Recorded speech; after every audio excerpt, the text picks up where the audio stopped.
No son pocas las organizaciones o las publicaciones más importantes del mundo que realizan una suerte de rankings para poder observar y monitorear la situación de algunos países respecto a su democracia.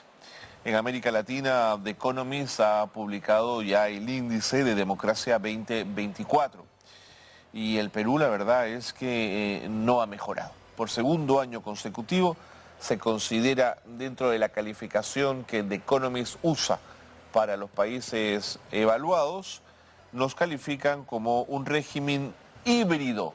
¿Qué quiere decir esto? Que tiene un sistema que mezcla características de democracia y autoritarismo. ¿Qué tal si le preguntamos a Fernando Tuesta, politólogo, ex jefe de la OMPE, qué podemos entender cuando The Economist nos dice que somos un régimen híbrido? ¿Cómo te va, Fernando? Muy buenos días, bienvenido a Nativa, gracias por acompañarnos. ¿Qué tal, Carlos? Buenos días, gracias por la invitación. Régimen híbrido, señala The Economist. Somos una mezcla de democracia y autoritarismo. Es preocupante y sobre todo el gobierno y los representantes del Congreso debiera preocupar mucho más, porque en la medición anterior del año anterior, en realidad esta es la 2024, pero hace referencia al 2023, ¿no? La anterior también nos calificó como un régimen híbrido y era el gobierno todavía de Pedro Castillo, con todos los problemas que evidentemente no solo se conoce, sino lo colocaban también como un régimen híbrido. Pero este informe ya da cuenta del gobierno de Dina Boluarte, es decir, todo el 23. Y allí los porcentajes que refieren a los índices, perdón, son realmente desalentadores. Eh, el índice está conformado a su vez por una serie de variables, como es proceso electoral y pluralismo, que de 10 tenemos el 8,75, es decir, digamos, allí estamos mejor. Pero sin embargo en libertades civiles 6,47, funcionamiento del gobierno 5,71, participación política 5, cultura política 3,13. Esto está midiendo en realidad el gobierno de Dina Boluarte, que en vez de mejorar, se ha mantenido y mantenerse es lo peor. Estamos en el nivel en América Latina de régimen híbrido, conjuntamente con El Salvador, de Sí. Bukele, ¿sí? No hace referencia evidentemente a la elección, sino al gobierno del año pasado, su gobierno. El de Guatemala, que el presidente con las justas pudo instalarse. El caso de Ecuador, que ya hemos visto las convulsiones sociales y el adelanto de elecciones. El caso de Bolivia. Y nosotros estamos mal. Antes éramos considerados una, digamos, democracia defectuosa, Mm. pero democracia al fin. Sin embargo, como bien lo ha señalado, se sostiene que el régimen híbrido es aquel que tiene componente de democracia, pero también de autoritarismo. Y esto tiene que ver, evidentemente, con lo que ha ocurrido el año pasado en el país. Ahora, Fernando, vamos hacia allá. ¿Qué cosas de las sucedidas en el Perú pueden haber hecho a The Economist alejarnos de la categoría de democracia plena y colocarnos en esta categoría? Y además por segundo año consecutivo, digamos, ¿qué se ha repetido y se ha seguido haciendo mal que genera esta puntuación o esta calificación por The Economist? Bueno, si el índice de 2023, evidentemente las respuestas a las protestas sociales que se dieron hasta el primer trimestre del año pasado. Esto no es poca cosa porque estamos hablando de decenas de Así muertos es. y donde el gobierno no se ha hecho responsable, donde no existe ahora ninguna investigación que pueda dar con los nombres de los responsables. Sabemos que 49 de ellos murieron por tiros, balas, municiones de las fuerzas del orden. Esto, por sí solo, esto ya es un problema. En segundo lugar, por la propia fragilidad del gobierno y las medidas que toma el Congreso de la República, de avasallamiento de instituciones. Básicamente en esos, digamos, términos está Claro. el índice. Pero también hay que recordar que la situación del gobierno de Dina Boluarte al inicio, sobre todo el año pasado, llevó incluso al propio gobierno a plantear adelanto elecciones, ¿no? Esto daba cuenta de la situación que vivía evidentemente el país. Sin duda.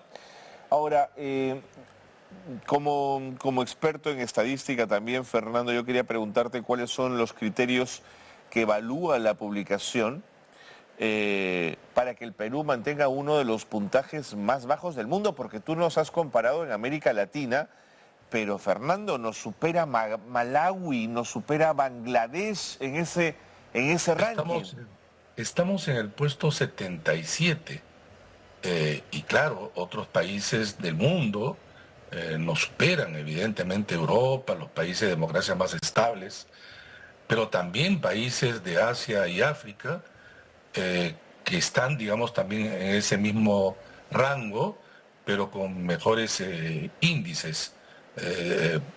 Repito, esto no es una buena noticia. eh, se ha tratado de pasar, digamos, esto eh, por agua tibia, cuando en realidad esto es preocupante.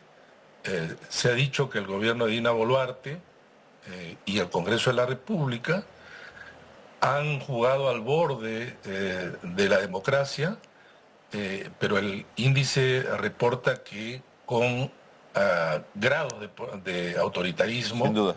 que lo llevan pues a este tipo de rangos. Sabemos que el, el índice tiene cuatro grupos, digamos, que agrupan los países, Eso ¿no? te preguntaba, Demo- ¿cuáles son? Democracia plena, Ajá, ¿no? Democracias, digamos, con problemas, por ponerle de manera más sencilla, régimen híbrido, que es el que tenemos nosotros, según The Economist, y ya gobiernos autoritarios, donde se encuentran Haití, Cuba, Nicaragua y Venezuela, claro. ¿no? Esos son los cuatro países. Y los otros, nosotros estamos con los países que ya hemos anotado. Democracias defectuosas, está el caso de México, Brasil, Chile, Argentina, ¿no? Solamente se consideran democracias plenas Uruguay y Costa Rica en Claro. América Latina. Es cierto que no es solamente el caso de Perú, el tema preocupante del estado de la democracia, pero claro, eso no nos puede llevar Claro. a contentarnos a contentarnos darnos palmaditas de confianza, ni mucho menos, ¿no? Mm. Muy por el contrario, es preocupante. Y lo que se ha discutido, bueno, en tu programa muchas veces también, es lo que está pasando evidentemente en el país, en donde por un lado el gobierno y por otro lado sobre todo el Congreso han traspasado esta línea, ¿no? De acuerdo. Ahora, ¿crees, entendiendo que para que The Economist pueda hacer este ranking, ha establecido una serie de indicadores a los que les ha dado un valor numérico y eso ha generado un ranking al final en puestos, ¿no? Que van del primero al último en su medición? Yo quería preguntarte si el sustrato en nuestro caso de esta mala situación, ¿crees que sea la palabra incertidumbre? Incertidumbre no solo, sino desempeño de las instituciones y del gobierno. Eh, Como te repito, hay una variable referida al funcionamiento del gobierno, este Sí, sí, 5.71, sí. ¿no? Participación política también es baja y cultura política. ¿Qué tiene que Cultura ver con política, es tremendo, Fernando. cultura política 3.13? Tiene que ver con el grado de polarización, discursos agresivos, violentos también, y también, por cierto, eh, participación, acciones que llevan a este clima, repito, de violencia asfixiante que vivimos en los últimos años, ¿no? Totalmente. Fernando, en este último minuto, ¿intuyes a corto plazo formas para salir de esta percepción y de estos números que nos colocan en tan mala fotografía? Bueno, la semana pasada la Subcomisión de Acusaciones Constitucionales ha aprobado justicias. Sí, señor. Esto no ayuda, muy por el contrario, muy por el contrario. Fernando Tuesta, gracias por habernos atendido, por ayudarnos a Gracias a entender ti. los números de The Economist. Un abrazo. Bueno, igual para ti.